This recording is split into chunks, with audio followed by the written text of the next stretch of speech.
Bom dia, boa tarde, boa noite, boa madrugada. Estamos aqui para mais um capítulo diário de um professor em quarentena.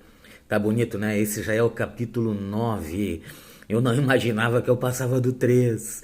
E tem gente se inscrevendo no canal, tem gente perguntando, tem gente assistindo essa loucura.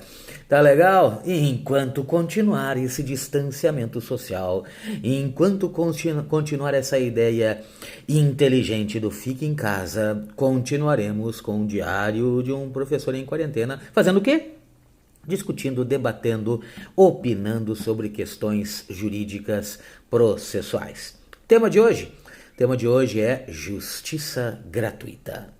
O que nós temos, o que eu posso dizer para vocês assim de forma rápida, objetiva, a respeito de justiça gratuita? O que a gente pode pensar? Algumas coisas bem interessantes e outras maluquices para vocês verem como o nosso legislador, ele, de certa forma, ele transparece, ele emerge como bastante incapaz. Né? Eu diria, às vezes até, ao mesmo tempo que ele demonstra bastante capacidade para algumas coisas, ele parece um pirata caolho para outras. Tá? O que é a justiça gratuita? Percebam que o Poder Judiciário cobra para prestar jurisdição. Vocês já notaram isso? Vocês já perceberam essa situação? Apesar do artigo 5º da Constituição dizer, afirmar, né, que nós, cidadãos, temos livre e amplo acesso ao Poder Judiciário, se eu quero entrar com uma ação, eu, o autor, tenho que antecipar o pagamento das custas e despesas processuais. Aonde diz isso? No artigo 82 do CPC. Tá lá, tá escrito. Tá? O Estado que deu jurisdição para o Poder Judiciário, tá? Cobra da gente. Para dar essa jurisdição, tá? esse poder-dever de solucionar litígios, eles nos cobram. Eu acho isso um absurdo, um descalabro. Por que eu acho um descalabro? Primeiro, por causa da norma constitucional, que deveria me garantir livre e amplo, e, na minha opinião, quando eu cobro, eu estou limitando, eu estou impedindo o acesso ao Poder Judiciário. Primeiro aspecto é esse. Segundo, mas o Estado tem que cobrar porque tem gasto. Perfeito, cobra do perdedor, da parte vencida. Aquela que não tem a regra do artigo 82, parágrafo 2º do CPC, que o vencido será condenado a pagar as custas para a parte vencedora, era só colocar que o vencido vai ter que pagar, arcar com as custas para o Estado. Pronto. O Estado não seria prejudicado. Mas não, o Estado não perde nunca, né? Então, se eu quero entrar com a ação, eu pago. Se eu ganhar, eu vou ser ressarcido. O Estado recebeu. Ele está garantido nessa condição, nessa circunstância. Interessante, né? Pensar sobre esse aspecto. Bom, isso já é mais uma discussão constitucional, filosófica, né, que a gente pode fazer num outro momento. Inclusive pode fazer tomando uma cerveja, que ela desce melhor, ela desce redonda essa discussão. Bom, no mesmo artigo 82 do CPC, ele diz que esta circunstância de antecipação do pagamento das custas e despesas não vai acontecer para quem? Quem não terá esta obrigação? O beneficiário da justiça gratuita. E aqui eu abro um parênteses. Aqui eu faço uma observação. Por quê? Porque até a entrada em vigor do CPC 2015, que entrou em vigor no dia 14 de março de 2016, nós tínhamos uma regulação quanto à justiça gratuita. Qual era? A Lei 1060 de 1950. Então ali estava regulado o que a gente chamava de benefício da AJG, da assistência judiciária gratuita. Esta lei 1060, olha lá, entra no site do Planalto e olha para vocês verem, ela foi quase que integralmente revogada. E revogada por quem? Pelo CPC. Então, quando eu peço hoje justiça gratuita, eu vou pedir com base, com fundamento no Código de Processo Civil. E eu não vou pedir o benefício da AJG, eu vou pedir o benefício da justiça gratuita. Quando que eu vou pedir? Teoricamente, Fetter, mas teoricamente esse tal de benefício da AJG não continua existindo? Teoricamente continua. Se vocês olharem a Lei 1060, eu estou fazendo assim com o dedo porque ela está aberta aqui na minha frente, no computador. Se vocês olharem a Lei 10.60, vocês vão ver que este benefício da assistência judiciária gratuita, ele vai ser dado para aquela pessoa que não tem condições financeiras de arcar com os custos do processo e precisar da nomeação de um advogado, de um defensor público ou de um advogado particular para atuar na defesa dos seus interesses. Tá? Por isso que é assistência judiciária gratuita, AJG. Então tu tem que separar o que é AJG, que é uma exceção hoje, e o que é justiça gratuita. Justiça gratuita é aquilo que se pede para não pagar custas e despesas do processo. Tá? A isenção, não é nem imunidade, né? A isenção no pagamento de custas e despesas regulada ali no artigo 98 do CPC. Tá? Então hoje, quando e eu vejo muita gente, aliás, já vi decisões até de tribunais fazendo referência, depois da edição e da entrada em vigor do CPC, continuam fazendo referência à Lei 10.60. Quer dizer, os caras não aprenderam, é só abre no site do Planalto e vê a Lei 10.60 para te ver como ela foi quase que toda recortada, revogada, né? Vou abrir ela aqui. Abri ela bonitinha aqui, ó, tá? Pela lei 13... Qual é o número da lei do Código de Processo que eu já esqueci, porra?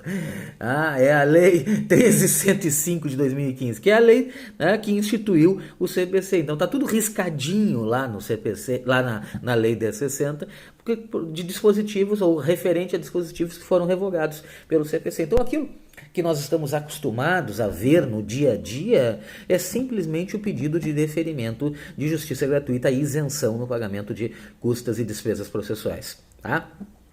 O artigo 98 ele inovou, de certa forma, embora já tivesse previsão, não previsão legal, mas interpretação, acho que esse é o termo correto, dos tribunais e da doutrina, no sentido de quem pode ser beneficiário da justiça gratuita. Tá? A discussão era se pessoa jurídica podia ser beneficiária da justiça gratuita ou não. Agora o artigo 98 terminou com essa brincadeira. Tanto a pessoa natural quanto a pessoa jurídica podem ser beneficiários da justiça gratuita, como partes. E eu não sei por que ainda existe uma dúvida, né? Réu pode ser beneficiário? Parte, doutoras e doutores. Autor ou réu, estando na condição de hipossuficiente. O que é? Isso falta no nosso sistema, né? Um conceito de mais claro, mais específico de hipossuficiente. O conceito de hipossuficiente, ou de quem tem insuficiência de recursos, é aquele cujo dispêndio, cujo gasto com custas e despesas do processo esse gasto vai trazer prejuízo para o seu sustento próprio e da sua família. Tá, mas existe uma regra estabelecida, clara, de quanto eu tenho que ganhar por mês para ter o benefício da justiça gratuita? Não. E isso eu acho bom, isso eu acho interessante. Por quê? Porque deve ser analisado caso a caso. Tá? Existem pessoas que podem ter até uma remuneração interessante ou acima da média, mas ao mesmo tempo ter despesas acima da média. E o dispêndio, o gasto com custas, despesas processuais, pode prejudicar o sustento próprio. Então, eu ganho bem acima da média brasileira, mas tenho despesas acima da média também. Tenho que ter o benefício da justiça gratuita. Tá? Essa é a ideia do legislador ao abrir, ao deixar amplo, ao fazer uma determinação, uma previsão genérica a respeito da justiça gratuita. Então não há mais dúvida a esse respeito quanto à possibilidade, tanto de pessoa natural quanto pessoa jurídica, de ser beneficiária da justiça gratuita. Tá? Tanto figurando no polo ativo quanto figurando no polo passivo. Esta hipossuficiência, essa insuficiência financeira deve ser demonstrada, deve ser comprovada. Quem pede, quem requer, tem que demonstrar nos autos. Vejam, doutoras e doutores, o CPC, especificamente no artigo 99, parágrafo 3º, diz assim, presume-se verdadeira a alegação de insuficiência deduzida exclusivamente por pessoa natural. Então o CPC está fixando uma presunção de insuficiência para a pessoa natural. A princípio, a pessoa natural, ou para a pessoa natural, basta o pedido sem necessidade de demonstração, de fazer prova quanto à sua insuficiência. E para a pessoa jurídica, a prova é necessária. No entanto, todavia, contudo, vocês sabem também que a presunção no direito brasileiro, nós temos dois tipos, a presunção absoluta e a presunção relativa. Legal? Legal. Tá? Esta presunção do parágrafo 3º do artigo 99 é uma presunção absoluta ou uma presunção relativa? O que é uma presunção absoluta? Aquela que não admite prova em contrário. Aquela que é o que é e ponto final, não há como discutir. Um exemplo fácil de entender uma presunção absoluta é a incapacidade absoluta do menor de 16 anos. Quer dizer, existe uma presunção da lei de que o menor de 16 anos é absolutamente incapaz. Deu. Adianta provar que ele é um gênio? Não, ele vai continuar sendo totalmente e absolutamente incapaz, porque ali estamos diante de uma presunção absoluta. Esta presunção do parágrafo 3º do artigo 99 é uma presunção relativa. Então, quando se diz assim, presume-se a insuficiência para a pessoa natural, o juiz pode duvidar desta presunção, o juiz pode exigir que a pessoa natural, antes dele deferir, ele pode exigir que a pessoa natural comprove e demonstre a sua necessidade? Pode, porque nós estamos diante de uma presunção relativa. Exatamente por isso que o CPC prevê também que o juiz só vai indeferir o benefício da justiça gratuita se depois de dar a oportunidade da parte de se manifestar, de demonstrar, de trazer prova da sua insuficiência, conforme diz o parágrafo 2º do artigo 99. Tá? Então, a pessoa, vamos simplificar, a pessoa jurídica quando pede justiça gratuita, não vamos botar a JG, tá? Isso foi, acabou, não se pede mais a JG. A gente pede justiça gratuita. Por favor, vamos usar a técnica, vamos usar o nosso conhecimento, vamos usar a lei, tá? A pessoa jurídica, quando for pedir justiça gratuita, ela vai ter que, junto com o pedido, acostar provas, demonstração de que efetivamente não tem condições financeiras de arcar com os custos e despesas daquele processo.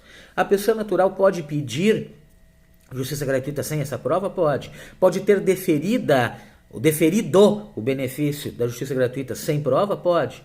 Mas, por quê? Porque essa insuficiência é presumida. No entanto, todavia, contudo, tem direito ao magistrado de relativizar essa presunção, de não aceitar essa presunção e determinar, antes de analisar, antes de deferir tal benefício, de intimar a parte para que ela demonstre, para que ela traga a prova da sua insuficiência? Sim, perfeitamente possível, de acordo com o 99, parágrafo 3º, a junção, a interpretação do parágrafo 3º do parágrafo 2º do artigo 99 do CPC, tá?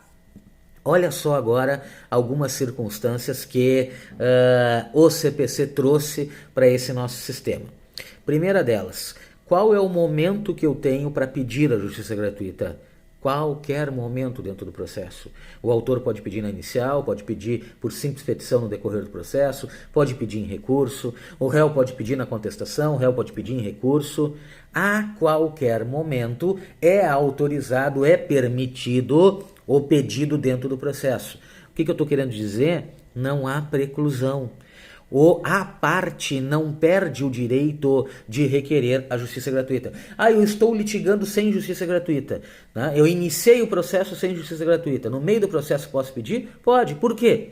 Porque a insuficiência de recursos, ou eu não tinha essa insuficiência de recursos quando o processo iniciou. A situação financeira ruim, né, se abateu sobre a parte depois. Pode requerer depois? Sim.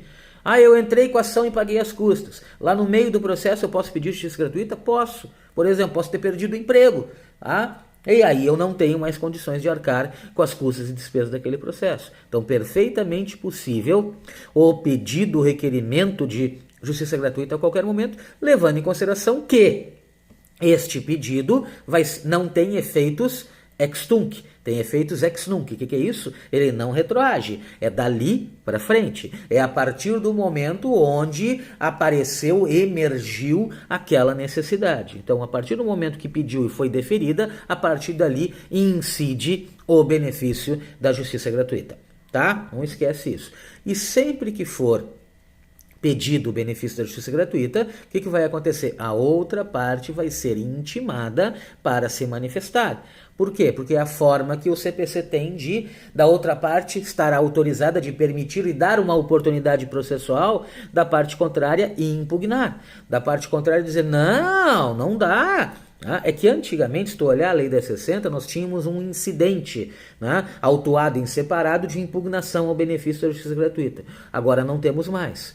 Agora, o que vale? Né? Deferido o benefício, a outra parte vai ser intimada para que ela, aí no prazo de 15 dias, dentro do processo, diga se concorda, se não concorda, impugne, enfim. Né? Então, a oportunidade da parte adversa, da parte contrária, em impugnar, vai ser dada dentro do processo a partir do deferimento daquele pedido. E aí eu quero um pouquinho de cuidado de vocês, analisando o artigo 1015 do CPC. Deixa eu botar ele aqui para vocês notarem.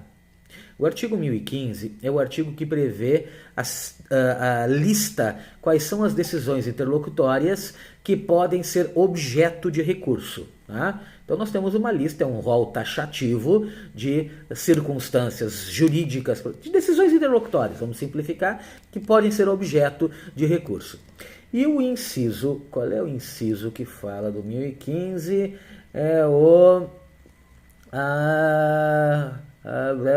rejeição. Inciso 5. Cabe agravo de instrumento, inciso 5, da decisão interlocutória que versar sobre rejeição do pedido de gratuidade ou acolhimento do seu pedido de revogação. Vocês notaram que aqui não está o deferimento?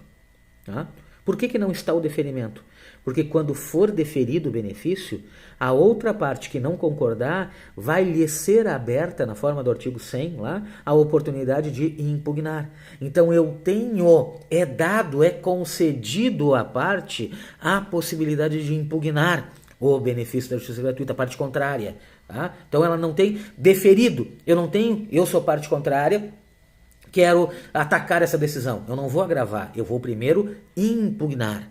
Então, da decisão que defere, não cabe agravo no instrumento. Cabe agravo no instrumento da decisão que rejeitar ou acolher o pedido de revogação. São essas decisões interlocutórias a respeito da justiça gratuita que cabe, onde emerge o direito de agravar, né? O direito de recurso de agravo no instrumento contra tais decisões. Cuidado com isso.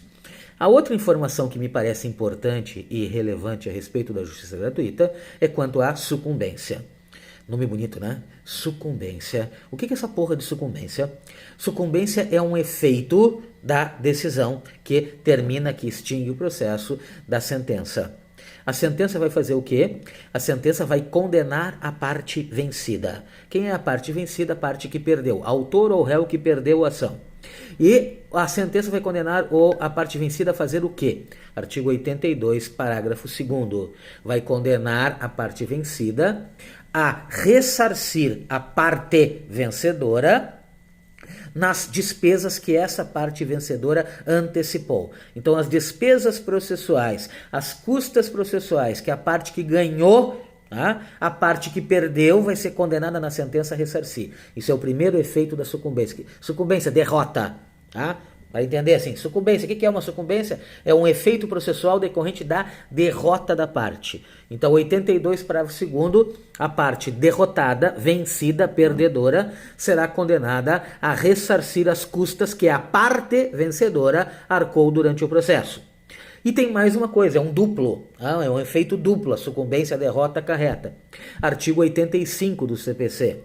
A parte vencida também, além das custas, ela vai ser condenada a pagar honorários advogatícios. Só que os honorários advogatícios, chamados honorários de sucumbência, a parte vencida vai ser condenada a pagar o advogado da parte vencedora. Então notem, a parte vencida, a parte que perdeu, ela é condenada, em decorrência da sua derrota, a pagar duas situações. Primeiro, custas e despesas que a parte vencedora antecipou, então para a parte vencedora, e honorários para o advogado da parte vencedora. Artigo 82, parágrafo 2º e artigo 85 do CPC. E o que isso tem a ver com justiça gratuita? Tem a ver o seguinte: se a parte vencida for beneficiária da justiça gratuita, ela poderá ser condenada ao pagamento da sucumbência. Então, a parte vencida, sendo beneficiária da justiça gratuita, ela será condenada a pagar custas e honorários advogatícios? Percebam o que diz, o que fixa o artigo 98, parágrafo 2º e parágrafo 3º do CPC. Parágrafo 2º do artigo 98 diz assim, ó, a concessão de gratuidade não afasta a responsabilidade do beneficiário pelas despesas e pelos honorários advogatícios decorrentes da sua sucumbência. Vamos ser mais claro? Vamos ser mais preciso? A parte vencida que for beneficiária da justiça gratuita será condenada a pagar custas e honorários. Então, o benefício da justiça gratuita não afasta a condenação, tá? Será sim condenada. No entanto, no parágrafo 3º do mesmo artigo 98, tem a previsão. Vencido o beneficiário, as obrigações decorrentes da sucumbência ficarão sob condição suspensiva. Então, na sentença, onde o juiz condena a parte a pagar custos e honorários, sendo essa parte beneficiária da justiça gratuita, esta condenação, o juiz condena e na mesma sentença suspende. Ele diz, condena a pagar as custas e os honorários fixados em 10% sobre o valor da condenação e, por ser beneficiário da justiça gratuita, suspendo tal condenação. Então vejam, ele tem que condenar e logo em seguida, na mesma decisão, suspender. Por que isso? Por que esta manobra? Porque o benefício da justiça gratuita é uma isenção, e sendo isenção ele pode desaparecer a qualquer momento. Eu brinco em sala de aula quando eu digo assim, o beneficiário pode ganhar na Mega Sena. Se ele ganhou na Mega Sena, ele perde a condição de beneficiário da justiça gratuita. Ele perde aquela isenção. Terá que pagar, então, aquela condenação. Exatamente por isso que o parágrafo 3º diz que essa suspensão perdura por 5 anos. Por que perdura por 5 anos? Porque se não houver alteração na condição financeira do beneficiário nesse período de 5 anos, aí desaparece, aí prescreve o direito de cobrar a sucumbência, de cobrar os honorários e de cobrar as custas processuais. Então, eu sou o advogado da parte vencedora. A parte perdedora foi condenada a me pagar honorários de sucumbência e esta condenação foi suspensa porque esta parte vencida era beneficiária da justiça gratuita. Eu, advogado, tenho que controlar nos próximos 5 anos. Se nos próximos 5 anos houver alteração na condição financeira dessa pessoa, eu posso cobrar. Se passou 5 anos e ela continua sendo hipossuficiente, vou perder o meu direito de cobrar, vou perder o meu crédito pela implementação da prescrição, neste caso, nessa circunstância. Tá? Enfim, pequenas observações, pequenas informações, dicas a respeito objetivamente do benefício da justiça gratuita. Querem mais? Pede. Pede que eu venho, pede que eu te escuto. Aqui, Leonardo Fetter, o fofo do CEISC, no seu diário de um professor em quarentena. Tamo junto, amanhã tem mais. O que vai ser amanhã? Não sei. Diariamente eu acordo e digo, hoje eu vou falar sobre tal coisa. Quer me pautar? Bota o teu like aí, te inscreve no nosso canal e pede, né? Pediu, levou. Aqui assim, tá legal? Baita abraço, se comporta e quando dormir sonha comigo. Tchau!